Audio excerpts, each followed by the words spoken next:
इस वीडियो को पूरा देखो। आज ही आपके जीवन से सारी परेशानी खत्म होगी। और चैनल को में ऐसा लिखा है, सब्सक्राइब और वीडियो को लाइक करें। Many will understand, few will find. बहुत सारे लोग इसे समझेंगे कि हाँ हाँ बरोबर बोल रहे हो, लेकिन अंदर नहीं जा पाएंगे। क्यों नहीं जा पाएंगे? सकरा है वो, छोटा है वो रास्ता जिसमें लोग जाने की कोशिश करेंगे पर न जा पाएंगे। और वो कहता है एक बड़ा रास्ता है, बहुत लोग उस पर प्रवेश करेंगे।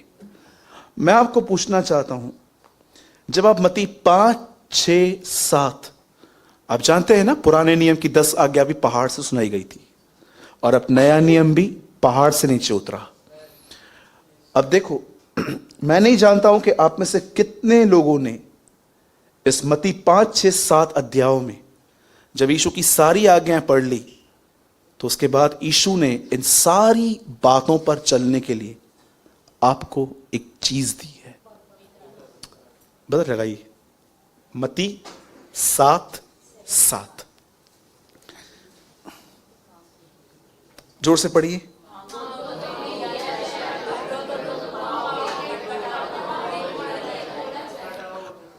और अब मैं आपसे एक सवाल पूछता हूं, डोंट रेज योर हैंड, आप अपना हाथ मत उठाइए। कितने लोगों ने इस वचनों को अपने फायदों के लिए इस्तेमाल किया था पहले? कार, बंगला, गाड़ी, अब्रॉड जाने के लिए वीजा। प्रभु आपके वचन में लिखा है। आपको पता है कितने लोगों ने इस वचन को मिसयूज किया? पर आपको मैं बताना चाहता हूं, मत्ती इस वचन का पूरा क्लियरिफिकेशन नहीं देता है। आपको पता है यह वचन यीशु ने कब कहा? एक व्यक्ति था, उसके रात को घर में लोग आए थे और उसके पास परोसने के लिए कुछ नहीं था। तब वो बाजू वाले के पास गया और बार बार मांगने लग गया। और उससे वहां पर एक बहुत ऑसम वर्ड लिखा है कि शर्म को साइड में रखकर वो मांगता रहा। आप सोचो, आप एक बार किसी से मांगो और वो न मिले, दोबारा आप मांगते हो? हम बोलते हैं हमारी कोई इज्जत है क्या? ये क्या है, ऐसा कैसे? बट वहां पर ऐसा लिखा गया है, शर्म साइड में रखकर उसे मांगा। उसके बाद यीशु ने यह कहा, अब तुम भी मांगो, तुम्हें दिया जाएगा। क्यों यीशु ने यह वचन 7 अध्याय मत्ती में कहा? सिंपल ये बात समझाने के लिए, जो चीजें मैंने तुम्हारे सामने रखी हैं वो तब तक पूरी नहीं हो पाएंगी जब तक तुम मुझसे इन पर चलने के लिए पवित्र आत्मा नहीं मांगोगे। क्यों कई विश्वासी कहते हैं आज के प्रभु के साथ चलना कठिन है, ये दुनिया तो गुनहगारों से भरी पड़ी है, यीशु तो प्रभु था, वो तो परमेश्वर था, हम कैसे बन सकते हैं? पता है क्यों? वो अपनी डिसऑनेस्टी को, कि उनके पास खुदा के साथ बैठने का समय नहीं है, उन शब्दों से इसको कवर करते हैं। यू नो, मुझे नहीं पता है कि आप में से कितने लोग हैं जो परमेश्वर से इस चीज की मांग करते हैं, खुदावंत जो आपने मुझे बताया है मैं उस पर चलना चाहता हूं, और प्रभु मुझे उस पर चलने के लिए आप पवित्र आत्मा से भरे, मुझे भरी। कितनी साधारण बातें हैं। एक जगह ऐसा लिखा है, तुम्हें ऊंचा सुनने लगे हो तुम। अब इब्रानियों में एक जगह ऐसा लिखा है, तुम ऊंचा सुनने लगे हो। समय के हिसाब से तुम्हें गुरु हो जाना चाहिए था, तुम्हें टीचर होना चाहिए था, तुम्हें औरों को सिखाना चाहिए था, लेकिन तुम अब भी उन्हीं बातों में जमीन पे पड़े हुए हो। मुर्दों को जिंदा करना, बपतिस्मे लिखा है, बपतिस्मे, मूसा का बपतिस्मा, यूहन्ना का बपतिस्मा, पिता पुत्र पवित्र आत्मा। वो कहता है हाथ रखना, बपतिस्मा। अब तक तुम इन फाउंडेशंस पे पड़े हुए हो। वो कहता है यहां से निकलो, अब सिद्धता की ओर बढ़ो। मैं यीशु मसीह के नाम से कहता हूं, शायद आप मेरी इस बात को कैसा ले रहे हैं मुझे नहीं पता है, लेकिन मैं आपको आज क्लियरली एक बात कहना चाहता हूं। अगर आपके पास परमेश्वर के साथ बैठने का समय नहीं है, तो मैं आपको बताना चाहता हूं, आप कभी भी एक विजयी जीवन फील नहीं कर पाओगे कि वो जीना क्या होता है, ऑनेस्टली। अब हमेशा वैसे ही रहोगे। दूसरे आपको उत्साहित करें, बार बार काउंसलिंग मांगोगे, हर बार आप नीचे आके गिरोगे। पर अगर आप चाहते हो कि आप अपने मन, अपनी जुबान पर कंट्रोल हो आपका, आपको यह समझना पड़ेगा, यह एक डिवाइन प्रिंसिपल है। आज लोग बोलते हैं प्रभु आपका वचन कहता है मांगो तो तुम्हें दिया जाएगा। पूरी दुनिया की चीजें मांगते हैं। चलो मैं खिलाफ नहीं हूं उसके, कुछ चीजें हैं जो हमें चाहिए, खाना पीना, रोटी कपड़ा मकान हमें चाहिए, आप मांगो। पर क्या आप सही मायनों में वो मांगते हो जो परमेश्वर ने कहा है? पूछिए अपने आप से। थक नहीं गए हैं आप लड़ लड़के? कभी कभी आपको लगता नहीं है ब्रदर, मैं सच बोलूं, मैं एक्टिंग कर करके थक चुका हूं कि मैं खुश हूं, जबकि मैं नहीं हूं। आइए, कितने लोग मेरी बात को समझ रहे हैं? हां, जॉन 7:37 में लिखा है, वो कहता है यदि कोई प्यासा है तो मेरे पास आए। किस चीज का प्यासा? यदि कोई इस तरह जीने का प्यासा है तो मेरे पास आए। अगर सच में कोई मुझे देख रहा है कि मैं कैसा जीवन जीता हूं, तो वो कहता है यदि कोई इस तरह जीने का प्यासा है तो वो मेरे पास आए। आज मैं आपसे पूछना चाहता हूं, क्या आप ये जीवन पाने के लिए एक कीमत चुका रहे हैं? मैं ये बात बताना नहीं चाहता हूं, तो मैं टूटे हुए दिल से बता रहा हूं। मेरे घुटने काले हो गए, मेरे घुटने कभी कभी निर्बल हो जाते हैं, मैं कभी कभी चल नहीं पाता हूं। दुआ करने के बाद मैं कई बार ऐसे पैर पे से पैर फोल्ड करके आधा आधा घंटा बैठा हुआ रहता हूं। क्यों करता हूं मैं दुआ? मैं आपको फिर से कहता हूं, मैं सिर्फ आपको उत्साहित करने के लिए कहना चाहता हूं। एक व्यक्ति थे जो बहुत साल पहले पंजाब में आए थे। ऐसा कहा जाता है कि जहां पर वो दुआ करते थे ना, वो टाइल्स काली हो चुकी थी पूरी। आप उन दिनों में याद करो, उन दिनों को आप जरा सिमरण करो कि जब आप खुदा के साथ किसी के बोलने पर नहीं, अपनी मर्जी से बैठते थे और आप उसकी उपस्थिति में एंजॉय करते थे। इतनी ताकत होती थी आपके अंदर पाप को ना कहने की, नहीं मैं ये नहीं करूंगा। But today you are a compromiser. कहां हैं आप? आई अर्ज यू, मैं आपसे विनती करता हूं, आई बेग यू, मैं आपको ऐसा कहता हूं, आज बहुत दिन खराब हैं। रेवलेशन अगर आप पढ़ेंगे, आप देखिए दुनिया की हालत। आपको पता है हम एक ऐसी दुनिया में रहते हैं जहां पर लड़के लड़कों से शादी कर रहे हैं, लड़कियां लड़कियों से मैरिज कर रही हैं। एक वुमेन के बारे में मैंने जाना इन दिनों में, उसके 3 बच्चे थे, तीनों का बाप अलग अलग था और शादी उसने एक से भी नहीं की थी। आप एक ऐसी दुनिया में रहते हैं, आप सोचिए, जहां पर सिचुएशन बैड से वर्स्ट होती जा रही है। मैं आज आपके सामने अर्ज करता हूं, मैं आपसे विनती करता हूं, spend your time with Jesus. अपनी नींद से लड़िए, अपनी लेजीनेस से, अपने आप से लड़िए और अपने आप को खुदा के सामने ले जाइए। मैं प्रभु का एक छोटा सा दास होने के नाते कहता हूं, वो बड़ा दयालु है। वो आपको ज्यों का त्यों कर देगा, वो आपको लिफ्ट करेगा। आप वही व्यक्ति होंगे जो यह कहेंगे प्रेयर के पूरे होने के बाद, अय्यूब की तरह मेरा छुड़ाने वाला जिंदा है, माय रिडीमर लिव्स। स्पेंड, अपने आप को लेके जाओ खुदा के सामने, अपनी फीलिंग से बाहर आओ। ये बाइबल आपको टीच करती है कि कैसे उस लिविंग पर्सन के साथ रहना है, उस जीवित व्यक्ति के साथ आपको कैसे जीना है। आज मैं आपसे विनती करता हूं, आज घर जाके प्लीज कोई प्रोग्राम देख के सो मत जाना।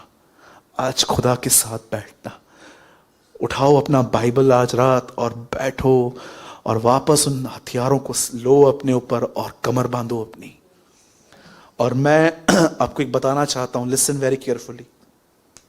शैतान आपको हमेशा गलत चीजों पर विश्वास करने के लिए प्रेरित करेगा।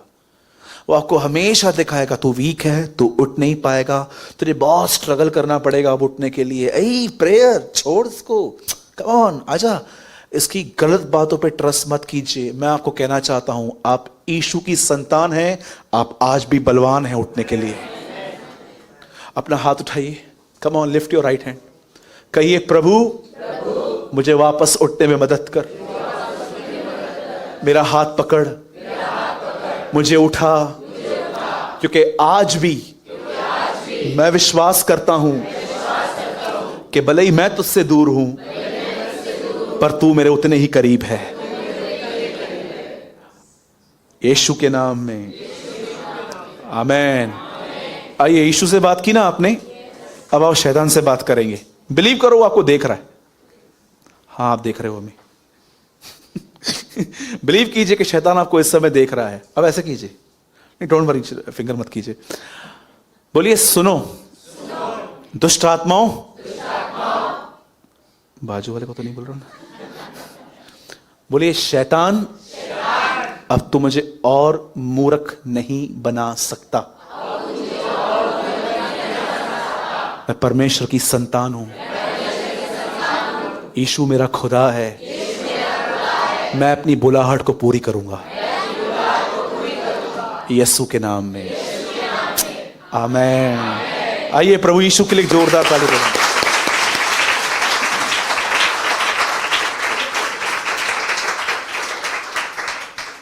कितनी छोटी छोटी परीक्षाएं आती है ना हमारी। प्रभु ने अब्राहम से कहा निकल, पर एड्रेस ही नहीं बताई, पर हमको निकलते समय रास्ता भी बताया है ना, कि इधर आ जाओ, इधर सब मिल जाएगा। कितना दयालु परमेश्वर है हमारा, है ना। हम लोग को मस्त गूगल मैप देके रखा है, इधर इधर से आजा। ओके, आइए, आज बहुत अच्छा वचन है, छोटा वचन है लेकिन बहुत अच्छा है। जिनके पास भी बाइबल है हम सब खोलेंगे दूसरा इतिहास, सेकंड क्रॉनिकल्स।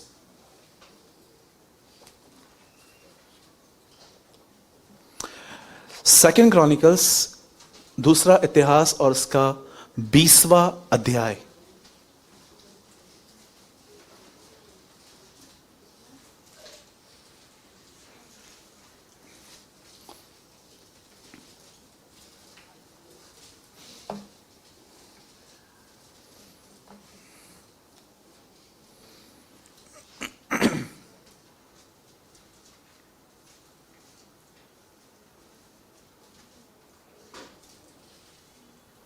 सेवनटीन्थ।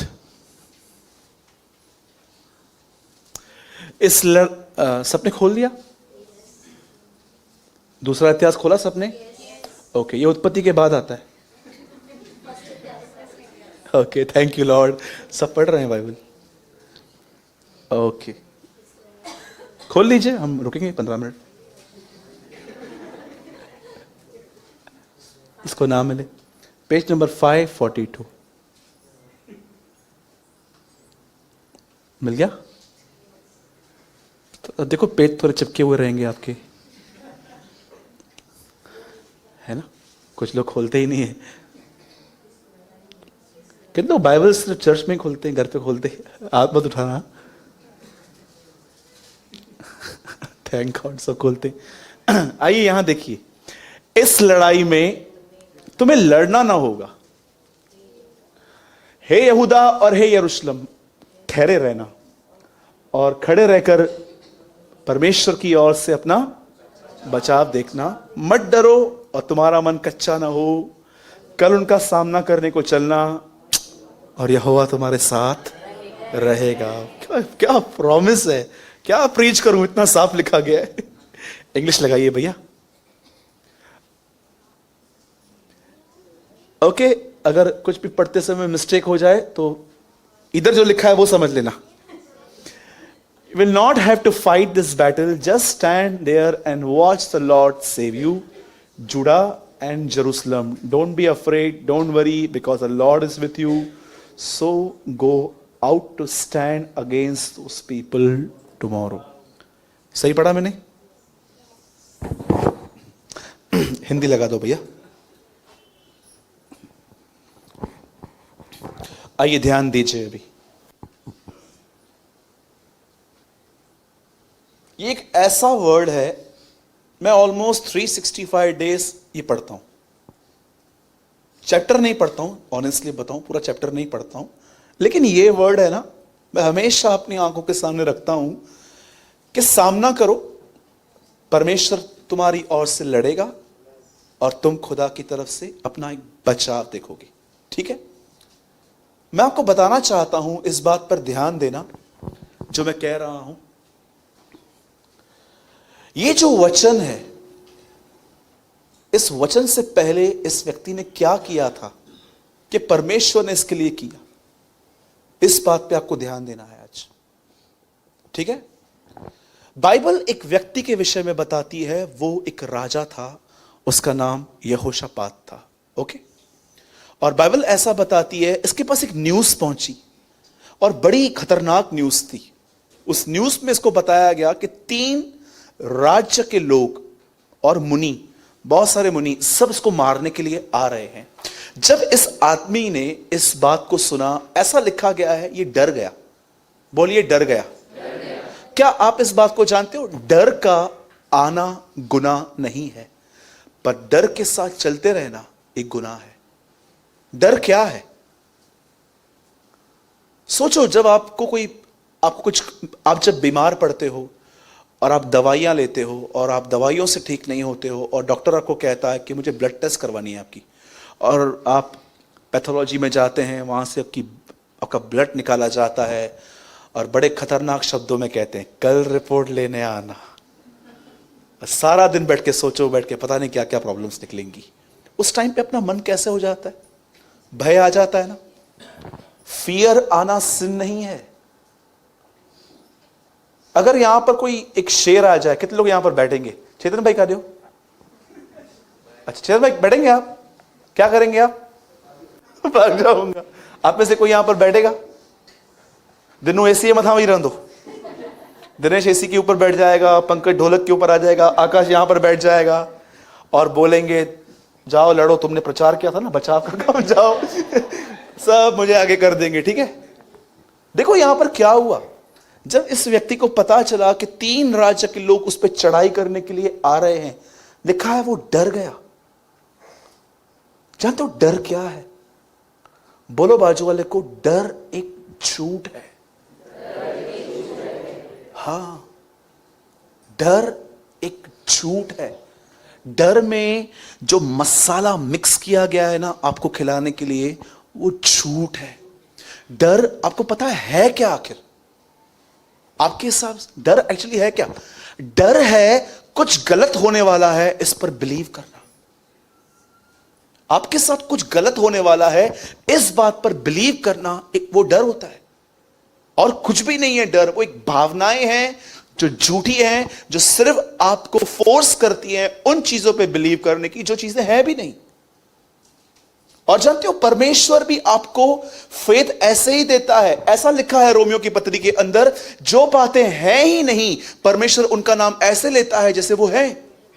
सृष्टि के सामने कुछ नहीं था, परमेश्वर कहता गया कहता गया कहता गया और वो चीजें बनती गई। डर, हमेशा इस बात पे याद रखना, डर होता है, डर एक भावनाएं हैं जो कहती हैं कुछ गलत होने वाला है, ये होने वाला है, और वो आपको बिलीव करने के लिए कहती हैं। That's called fear.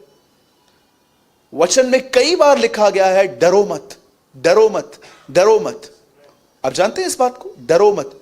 यीशु मसीह बहुत बार अपने चेलों को एक चीज हमेशा कहते थे, भय मत खा, डरो मत, उन बातों पे बिलीव मत करो जो शैतान तुम्हें दिखा। जहां पर भी बाइबल कहती है डरो मत, मैंने अपनी ब्रैकेट में एक वर्ड वहां पर लिख दिया है, उस बात पर विश्वास मत कर जो नेगेटिव है। Simple. Fear, fear is a liar. और हुआ क्या, जैसे इसे पता चला कि 3 राज्य के लोग उस पे मारने आ रहे हैं, सबसे पहले लिखा है वो डर गया। अब ऑसम थिंग जो उसने की, जिसके कारण परमेश्वर ने स्टेप लिया कि वो उसकी लड़ाइयों में जाएगा, वो स्टेप जानते हैं उसने क्या किया? बाइबल बताती है यहोशापात प्रभु के भवन में गया और परमेश्वर को ढूंढने लग गया। ये एक ऐसा स्टेप लिया उसने अपने लाइफ में जो आजकल बहुत सारे लोग और मैं आपको आपके सामने बोलना चाहता हूं, कभी कभी मैं भी ये मूर्खता करता हूं कि जब मैं परेशान हूं, डिस्टर्ब हूं, कई बार पूरी ताकत निकलने के बाद मैं खुदा को पुकारता हूं। पर इस आदमी ने मेरी तरह ये एक फुलिश वर्क नहीं किया। ये सीधा खुदा के पास गया और लिखा है वो सीधा प्रभु को ढूंढने लग गया। बताइए प्रभु को ढूंढने का अर्थ क्या है? आप बहुत बार सुनोगे seek the Lord, seek the Lord. इससे पहले जो हमने वचन पढ़ा उसकी आखिरी लाइन थी, ढूंढो तो तुम पाओगे, खटखटाओ तुम्हारे लिए खोला जाएगा। ढूंढो, सीक द लॉर्ड। जानते हो उसका मतलब क्या है? लिसन, यहोशापात डर से गिरा हुआ था और यहोशापात उस डर के अंदर अपनी नीड्स को पीछे की सीट पे रखकर परमेश्वर को ढूंढ रहा था, उसकी उपस्थिति ढूंढ रहा था और वो ये खोज रहा था कि प्रभु मेरे सिचुएशन के लिए कोई वर्ड दे मुझे। आपको पता है परमेश्वर को ढूंढने का अर्थ क्या है? जिस चीज से आप डरते हो उस चीज के विषय में परमेश्वर से कुछ पाना, उसकी उपस्थिति में जाना, उसे सारी वो आप आराम से पढ़िए। यहोशापात ने पहले पहले प्रभु को अपनी रिक्वेस्ट्स नहीं बताई है।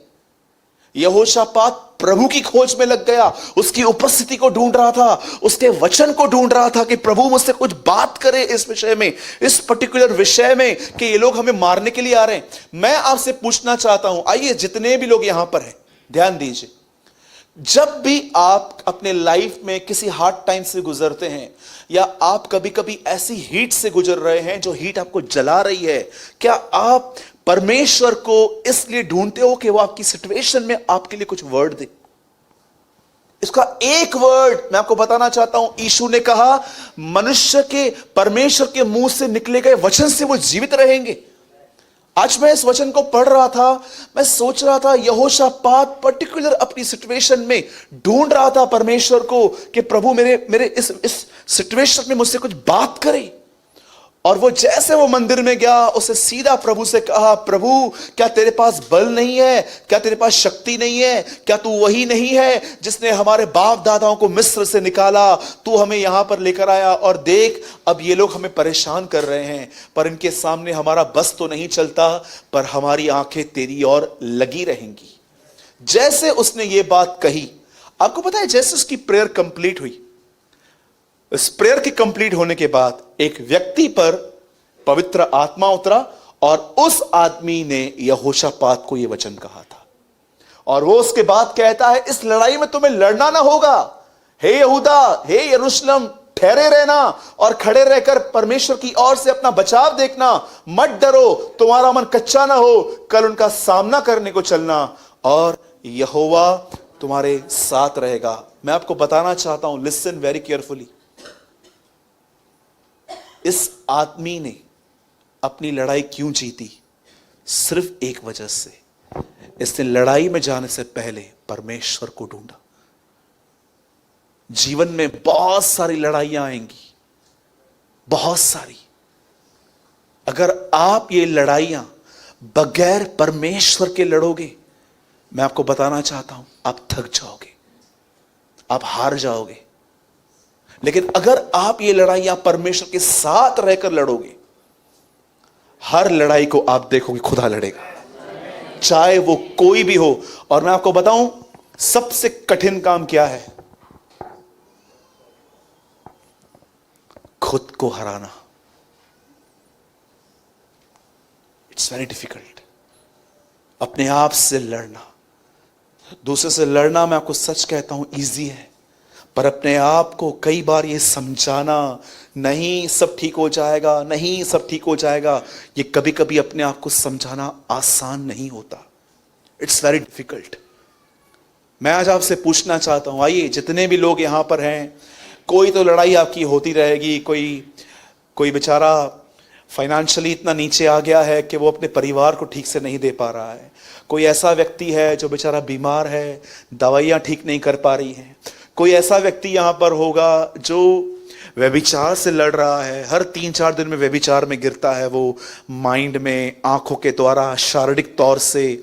या हो सकता है कि आप एक ऐसे व्यक्ति हो जो एक खतरनाक पास्ट है आपका, जो पास्ट आपको हमेशा डिम करके रखता है, हमेशा आपको दबा के रखता है कि क्या है तेरे साथ अनफेयर हुआ है, कब ठीक होगा, कुछ ठीक नहीं होगा, तेरी लाइफ ऐसे निकलने वाली है। मैं आपको कहना चाहता हूं, क्या आप इन लड़ाइयों में खुदा को ढूंढ रहे हो? यहोशापात एक बुद्धिमान राजा था, नो डाउट उसका एंड बहुत बुरा हुआ है।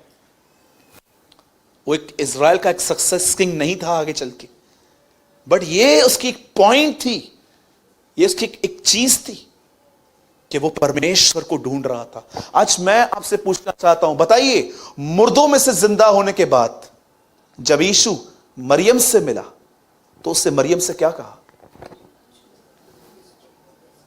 हे मरियम, किसकी खोज में हो? किसको ढूंढ रहे हो तुम? ऐसा लिखा गया है एक जगह पे, तुम प्रधान और लोगों पर भरोसा मत करना क्योंकि उनमें उद्धार करने की ताकत नहीं है। मैंने कई बार ऐसे लोगों से मिला जिन्होंने मुझे ये कंप्लेन की कि इसने मुझे बोल के हेल्प नहीं की थी। आपको क्या लगता है पूरी उनकी गलती है? मैं आपको बताना चाहता हूं, रॉन्ग पर्सन पे आपने ट्रस्ट किया। आप पूरी बाइबल पढ़ लो, बाइबल कहां भी नहीं कहती है कि सब पे ईमान रखो। बाइबल सबके लिए कहती है सबसे प्रेम करो। बाइबल कई बार कहती है सबसे प्रेम करो, पर बाइबल नहीं कहती है सब पे विश्वास रखो। बाइबल कहती है आत्माओं को परखो कि वो परमेश्वर की तरफ से है कि नहीं है। मैं आपको सच कहता हूं, कभी कभी बड़े बड़े वादे करने वाले लोग पहले भागते हैं। ट्रस्ट मी, कोई आपको कह सकता है कि आप टेंशन मत लेना, मैं देख लूंगा, ये लोग नहीं स्टैंड रहते हैं। एक ही व्यक्ति है जो आपके साथ खड़ा रह सकता है, परमेश्वर है वो, और कोई नहीं खड़ा रह सकता। और ये वादा है, वो स्टैंड रहेगा। He will stand with you। आप जानते हैं एक जगह पे पौलुस क्या कहता है? वो बेचारा कोर्ट में था, बंधा हुआ था। बहुतों ने बोला था पौलुस हम आएंगे, गवाही देंगे। और जानते हो जब वो कोर्ट पहुंचा, एक महान परमेश्वर का एक इनोसेंट व्यक्ति जिसने कभी किसको कुछ गलत नहीं किया था, जब वो कोर्ट में खड़ा था, उसे राइट साइड देखा, कोई नहीं खड़ा था, लेकिन फिर भी वो जीता। और जैसे वो जीता, वो तीमुथियुस को लिखता है, सुन, अदालत में मेरा किसने साथ नहीं दिया, परंतु प्रभु मेरे साथ कचहरी में खड़ा हुआ, खुदा मेरे साथ खड़ा हुआ। उस पर्सन को अपने साथ रखो जो तुम्हारे साथ हर जगह पे स्टैंड हो। क्या इस आदमी ने काम किया? सिर्फ इस आदमी ने अपना समय परमेश्वर को दिया, उसने प्रभु को ढूंढा, और जब प्रभु उसे मिला तो प्रभु ने उसको एक कलाम दिया। इस कलाम को लेके जब वो लड़ने के लिए गया, आपको पता है ये बाइबल की एक ऐसी लड़ाई है जो प्रेस करते करते जीत चुके थे वो लोग सब आगे।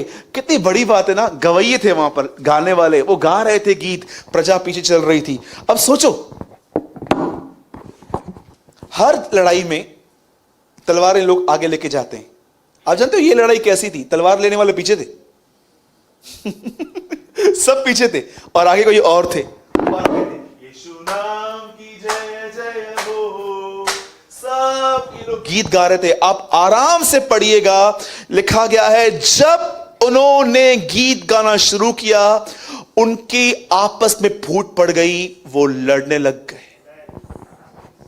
सब मर गए, कोई नहीं बचा। और जानते हैं ये लोग वहां पर क्यों गए? फिर लूट लेने के लिए वहां पर गए, लूट लेकर आए। मैं आपको बताना चाहता हूं परमेश्वर कैसे टेबल्स को अपसाइड डाउन कर देता है उन लोगों के लिए जो उसको ढूंढ रहे हैं। मैं आज आई अर्ज यू, मैं एक बार फिर से आपसे विनती करता हूं, मेरे भाइयों, मेरी बहनों, जिस भी सिचुएशंस में आप गुजर रहे हो, उस सिचुएशन के लिए परमेश्वर से कलाम मांगो, जाओ उसकी उपस्थिति में, अपने घुटनों में बैठ